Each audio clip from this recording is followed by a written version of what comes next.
শরীফ ওসমান হাদিকে শুক্রবার দিন সেই গুলি করার পর, যদিও মানে কি বলে জানি ভিন্ন দিকে গোলাতে থাকা আমরা মানে এটি আমি ঠিক এটি সময় মতো জানি নাই, কিন্তু তারপর থেকে যখনই জেনেছি পুরোটা রাত ধরে আমি আপনাকে আসলে ফলো করছিলাম যে আপনি প্রথম সিসিটিভি ফুটেজ থেকে শুরু করে তারা আসলে কোন জায়গায় আছেন, কোন জায়গা থেকে পালাতে চেষ্টা করছেন বা পালাতে চেষ্টা করছেন কিনা ক্রমাগতভাবে আপনি স্ট্যাটাস দিয়ে গেছেন।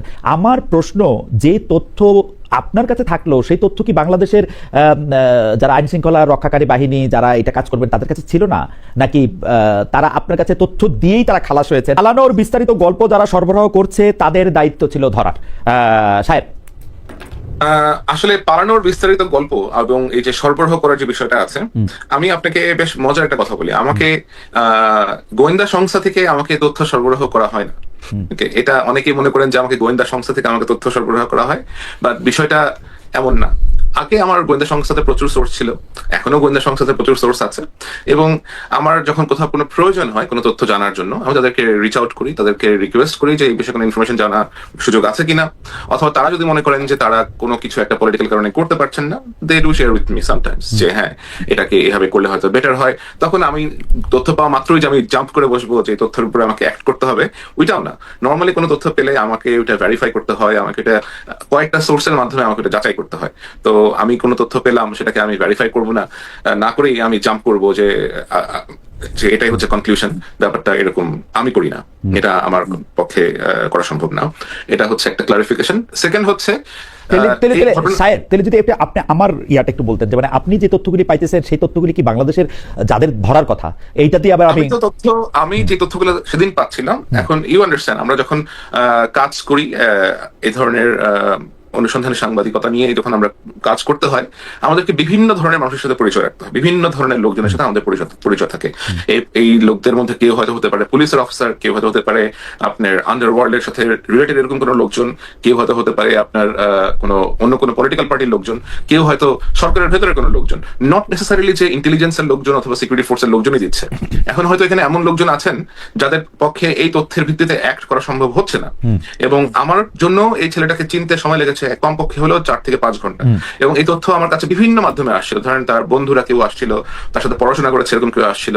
এই ছেলে আপনার বেসিসের মেম্বার ছিল, সে মোস্তফা জব্বার যিনি ছিল তার কাছ থেকে পুরস্কার নিয়েছে, এবং ওই যে আইটি সোসাইটি আপনার বেসিসের যে একটা সোসাইটি আছে, ওই সোসাইটির ভেতরের লোকজন আমাকে রিচ আউট করেছে যে আমরা এই ছেলেটাকে চিন্তা পারতেছি, এই ছেলেটা হচ্ছে এই এটা।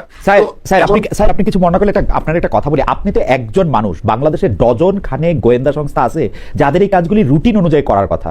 মানে জুমার নামাজের পরে উনি ব্যাটারি চালিত রিক্সা করে উনি যাচ্ছেন, একটা মোটরসাইকেলে করে ওনাকে গুলি করে দেওয়া হচ্ছে, সেইটা সিসিটিভির ফুটেজে দেখা যাচ্ছে। তারপরে কাজগুলি তো রুটিন, সেটা ক্রিমিনোলজিতেও পড়ানো হয়, সেটা যে কোনো কিছুতে পড়ানো হয়েছে। তারা যে গোয়েন্দা সংস্থা, এই নামটা গোয়েন্দা লাগাইতে হইলেও তাদের এগুলি পড়তে হয়েছে না। এখানে খালেদ ভাই, আমি আপনাকে একটা জিনিস একটু বলি যে এই ঘটনাটা যেটা ঘটে এটা খুবই আনপ্রেসিডেন্টেড এবং খুবই সাডেন একটা ইনসিডেন্ট। হ্যাঁ, এটার জন্য কেউই আসলে আপনার পরবর্তী আমি তার নিরাপত্তার কথা বলছি না, পরবর্তী একটা ফ্রাইডেতে, এটা হয়েছে একটা ছুটির দিনে। এবং আমরা যখন এখন ইউ আন্ডারস্ট্যান্ড সরকারি সংস্থা এবং সরকারি যারা কাজকর্ম করে তাদেরকে তো একটা হায়ারার্কি মেনটেন করতে হয়, তাদের প্রসেস আছে, তাদের প্রসেস ফলো করতে হয়। আমার কাছে যখন কোনো কিছু আসে, আমার তো ধরেন আরো 10টা হ্যান্ড আছে, আরো 20টা হ্যান্ড আছে, আমি হয়তো বিভিন্ন হ্যান্ডের মাধ্যমে রান করে আমি চেক করি যে এটা আসলে কি হচ্ছে অ্যাকচুয়ালি এখানে, আমি অ্যাসেস করে দেন আই রান ইট। তো আমার ক্ষেত্রে বিষয়টা যেমন, তাদের ক্ষেত্রে হয়তো বিষয়টা ওরকম না। হ্যাঁ, অফকোর্স এই ছেলেটাকে যখন 7 ঘন্টা, আমরা 5 ঘন্টা পরে যখন জানা গেছে যে এই ছেলেটা অ্যাকচুয়ালি কে, তখন by that time he has pretty much left the country. কারণ আমি যেটা শুরু থেকে বলে এসেছি যে এটা খুবই একটা কোঅর্ডিনেটেড মুভমেন্ট এবং খুবই কোঅর্ডিনেটেডলি তারা এই আক্রমণটা করেছে। এই ছেলেটাকে অনেকদিন ধরে ফলো করা হয়েছে, এরা এর ভেতরে প্রবেশ করেছে এবং এদেরকে প্রপারলি দেশ থেকে আপনার আরেক দিকে এক্সিট করে দেওয়ার জন্য একটা দল আছে। এবং আপনি শুনলে অবাক হবেন যে এই ছেলেটা যখন আক্রমণ করে, ওসমান হাদিকে যখন সে ফায়ার করে, তার পেছনে তখন 2টা সিএনজি ছিল এবং ওই সিএনজির মধ্যেও তার একটা ব্যাকআপ টিম ছিল, যে ব্যাকআপ টিমের কাজ ছিল যদি সে কোনো কারণে ব্যর্থ হয় ওইখানে তারা আপনার স্মোক মিরর ক্রিয়েট করে তারা তাকে ওখান থেকে নিয়ে যাবে সরায়।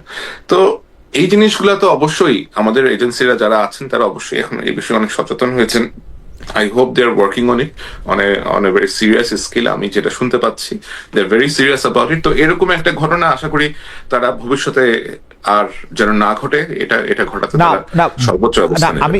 আমি শুধু ভবিষ্যতের ক্ষেত্রের আগে আমি শুধু দুইটা জিনিস একটু ক্লিয়ার হতে চাই। একটা জিনিস হচ্ছে অ্যাটেম্প টু মার্ডারের ক্ষেত্রে আমি যতদূর জানি যেই থানার জুরিসডিকশনে পড়বে তাদের কাউরে জিজ্ঞেস করতে হয় না, হোমিসাইডের ক্ষেত্রে কাউরে জিজ্ঞেস করতে হয় না প্রসিডিং শুরু করতে, এবং শুক্র শনিবার ঈদের দিন পূজার দিন এর কোনো কিছু আসলে যারা কোনো একটা হত্যা বা হত্যা প্রচেষ্টার ক্ষেত্রে যারা দায়িত্বে থাকেন তাদের ক্ষেত্রে এটার কোনো এক্সকিউজ নাই।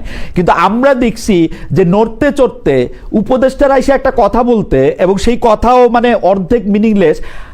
ইন্টারেস্টিং ব্যাপার হচ্ছে আপনি কিন্তু দায়ী করছেন উপদেষ্টা মানে বাঘের উপরে টাগ তাকে, সেইখানে আপনি বলছেন স্বরাষ্ট্র মন্ত্রণালয়ের স্বরাষ্ট্র উপদেষ্টার নিয়ন্ত্রণে নাই, মানে অ্যাপারেন্টলি আমরা রিভেন উইঙ্কেলের নাম কাইটা ডক্টর মোহাম্মদ ইউনূস লিখতে দেখবো। আসলে সত্যি কথা, যিনি ঘুমায় থাকেন এবং যিনি কিছু চোখে দেখেন না।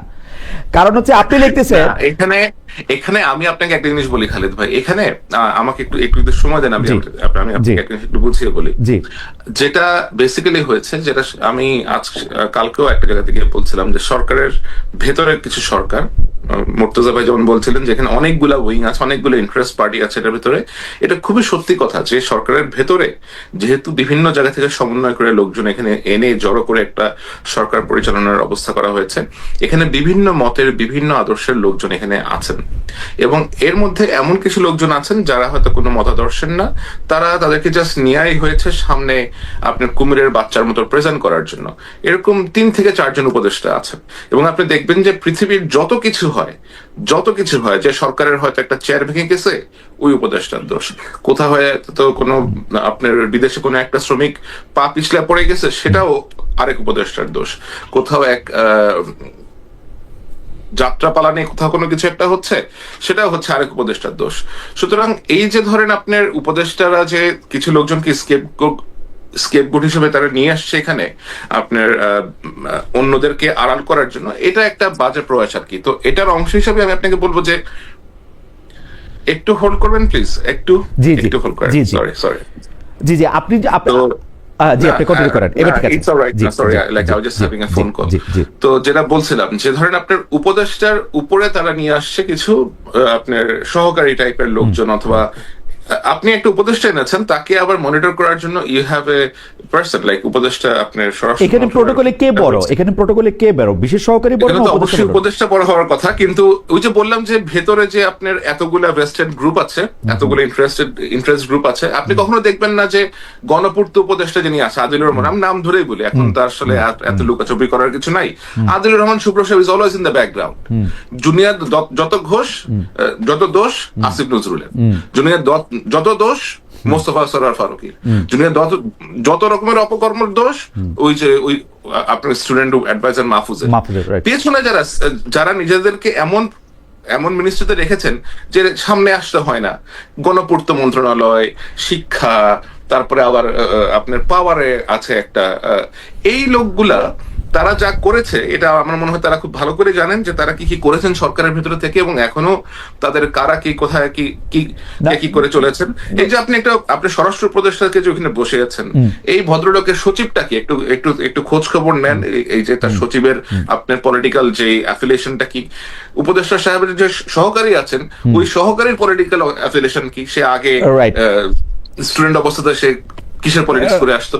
সুতরাং আপনাকে যারা চালাবে, আপনি একটা লোককে চারিদিক দিয়ে ঘিরে ধরে রাখছেন, আপনার পারপাস সার্ভ করবে এরকম লোকজনের, এবং আপনি আশা করতেছেন যে এই বয়স্ক একজন সাবেক জেনারেল সাহেব উনি সবকিছু উল্টা দিবে। ব্যাপারটা তো এরকম না। না স্যার, আপনার কাছে আমার শুধু এইটা প্রশ্ন, আমি কিন্তু এই যে উপদেষ্টা তার সহকারী এই যে মেকানিজমটা, এটা কিন্তু আমি চারিদিকে দেখতে পাই। মানে এই যে নিরাপত্তা উপদেষ্টা কি আসলে পররাষ্ট্র উপদেষ্টা না, সেই পররাষ্ট্র উপদেষ্টা। হ্যাঁ, তো এখন মানে ইন্টারেস্টিং কথা বলেছেন আপনি। কিছু হলেই তৌহিদ সাহেবকে কিছু হলেই গালিগালাজ করে ফেলা হয়, বাট তৌহিদ সাহেবের তো এখানে কোনো ক্ষমতা নাই, ক্ষমতা তো আরেকজন উপর থেকে নিয়ে আসছে। মানে তৌহিদ সাহেব পররাষ্ট্র উপদেষ্টা যদি দিল্লি গিয়ে কারোর সাথে বৈঠক করে আসতো তাহলে সে শেষ হয়ে যেত। নিরাপত্তা উপদেষ্টা গিয়ে 4 দিন গিয়ে উপদেষ্টা তো ওইখানে গিয়ে ভয়ে হোটেলেও থাকে নাই, অ্যাম্বাসেডর ওইখানে হাই কমিশনের বাসা থেকে তারা ঘুমাইতে হয়েছে ভয়ে। কিন্তু আমার কথা হলো নিরাপত্তা উপদেষ্টা, আমি আমি আমি আমি কথার কথার মানে জনাব গোলাম মুর্তজার কথা একটু আমি শুনতে চাই, কিন্তু আমি শুধু একটু জিজ্ঞেস করবো যে আপনার কাছে কি মনে হয় ডক্টর মোহাম্মদ ইউনূস কি করেন আসলে? মানে মানে এই উপদেশটা ব্যর্থ, এই উপদেশটা পারে না, এই উপদেশটা করে নাই। আমি প্রিটি শিওর, কারণ আমি এই মডেলটা জানি। শেখ হাসিনার আমলে শেখ হাসিনার কথা ছাড়া ডিবি অফিসে হারুন নড়ে নাই। ডক্টর মোহাম্মদ ইউনূসের কথা ছাড়া আনিস আলমগীর গ্রেফতার হতে পারবে না। ডক্টর মোহাম্মদ ইউনূসের কথা ছাড়া এই হাদির মৃত্যুর পরে এই গোয়েন্দা সংস্থাগুলি যে মুভ করে নাই বা করছে কিনা, যে জবাবদিহি চাইতেছে, এটা ডক্টর মোহাম্মদ ইউনূসের দায়। উনি অ্যাক্ট করে নাই। আপনি কি মনে করেন এই রুটিন চেঞ্জ হয়েছে প্রাইম মিনিস্টারের কার্যালয় থেকে ডিবি অফিসে বা ঢাকার কমিশনারের কবে যে এটা মুভ করো তারপর মুভ করবে? আপনি কি মনে হয় এটা চেঞ্জ হয়েছে? আপনার গোয়েন্দা সংস্থাগুলো কি আসলে এখন ফাংশনাল অবস্থায় আছে? আপনি কি জানেন যে তারা ফাংশনাল অবস্থায় আছে কিনা, অথবা তাদেরকে যে তাদের যে অ্যাক্টিভিটিস সাধারণভাবে যে তারা অ্যাক্টিভিটিস করা দরকার, তাদের অ্যাক্টিভিটিস গুলো করতে আপনার যে ধরনের কোঅপারেশন লাগে সে ধরনের কোঅপারেশন কি তারা পাচ্ছে? বলেন তো আমাকে। এটাও একটু কোঅপারেশন না তো সরকার প্রধান তো তাদেরকে এনাবলই করতেছেন না, অথবা যখন তার কাছে খারাপ লাগতেছে যে আনিস আলমগীরকে ধরে নিয়ে আসো যাও, একদম হাসিনা মডেল।